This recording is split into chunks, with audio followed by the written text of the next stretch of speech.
اعوذ باللہ من الشیطان الرجیم بسم اللہ الرحمن الرحیم۔ جوانوں کے اندر یہ فکر پھیلا دی جائے کہ تم کچھ نہیں کر سکتے یا تم کچھ بھی کر لو اس سے حالات نہیں بدل سکتے۔ بعد میں ایک بزرگوار نے مجھ سے کہا یہیں پہ جب میں جا رہا تھا کہ یہ جو آپ نے امید کی بات کی تھی اگر ہو سکے تو اسے ایک دفعہ دوبارہ دہرا دیے گا۔ میں یہاں آپ کی خدمت میں عرض کروں کہ دیکھیں کیسے وہ شخص مایوس ہو سکتا ہے کہ جس کے لیے دعا کرنے والی ذات وقت کا امام ہو۔ جب عزا میں آ کر بیٹھتے ہیں وہ تو اپنی جگہ پر، لیکن زمانے کے امام یہ کہتے ہیں کہ ہم کبھی تمہیں فراموش نہیں کرتے، ہم کبھی تمہیں نہیں بھلاتے، جب تم دعا کرتے ہو تو ہم آمین کہتے ہیں۔ یہ ہر شیعہ کے لیے اور زبان عصمت کے الفاظ ہیں، کسی معمولی شخص کے الفاظ نہیں ہیں۔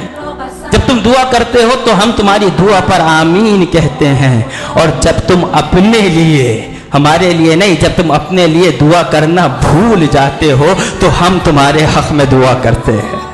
تم ہمیں بھلا دیتے ہو مگر ہم تمہیں نہیں بھلاتے۔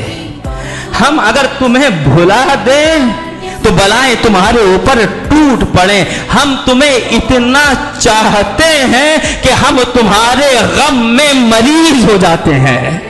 یہ واقعہ میں نہیں چاہتا تھا سنانا، سوچ کر نہیں آیا تھا، لیکن بات یہاں پر آ گئی تو سن لیں۔ شاید پہلے بھی کہیں آپ نے یہ سنا ہوگا واقعہ۔ رمیلہ مولا کائنات کے صحابی ہیں، مولا کی خلافت کا زمانہ ہے، رمیلہ کی طبیعت صحیح نہیں ہے، چند دنوں سے مولا کے ساتھ نماز جماعت میں حاضر نہیں ہو رہے۔ جب حالت تھوڑی بہتر ہوئی تو مولا کی خدمت میں آئے، جمعے کی نماز مولا پڑھا رہے تھے، نماز کے درمیان دوبارہ حالت خراب ہوئی لیکن رکے رہے، اور اس کے بعد جب نماز کے بعد مولا کی خدمت میں پہنچے تو مولا نے سوال کیا، رمیلہ تمہاری کیا حالت ہے، کیا حال ہے؟ رمیلہ نے کہا مولا میری طبیعت صحیح نہیں ہے، میرا حال صحیح نہیں ہے۔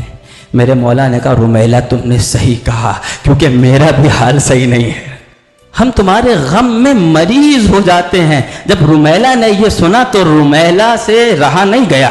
رمیلہ نے یہ سمجھا کہ شاید مولا یہ ان کی بات کر رہے ہیں کہ وہ لوگ کہ جو امام کے سامنے ہیں، امام کے محفل میں رہتے ہیں، امام کے قریب رہتے ہیں۔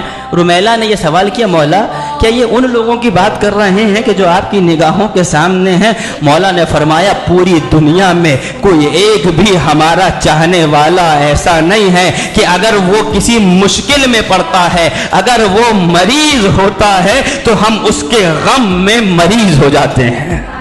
کیونکہ ماں باپ اگر بچوں کے غم میں مریض ہو جاتے ہیں تو اہل بیت ماں باپ سے بڑھ کر چاہتے ہیں۔ کیسے وہ شخص مایوس ہو سکتا ہے کہ جس کے لیے وہ ہاتھ جو دعا میں اٹھتے ہیں وہ اس کے امام کے ہاتھ ہے۔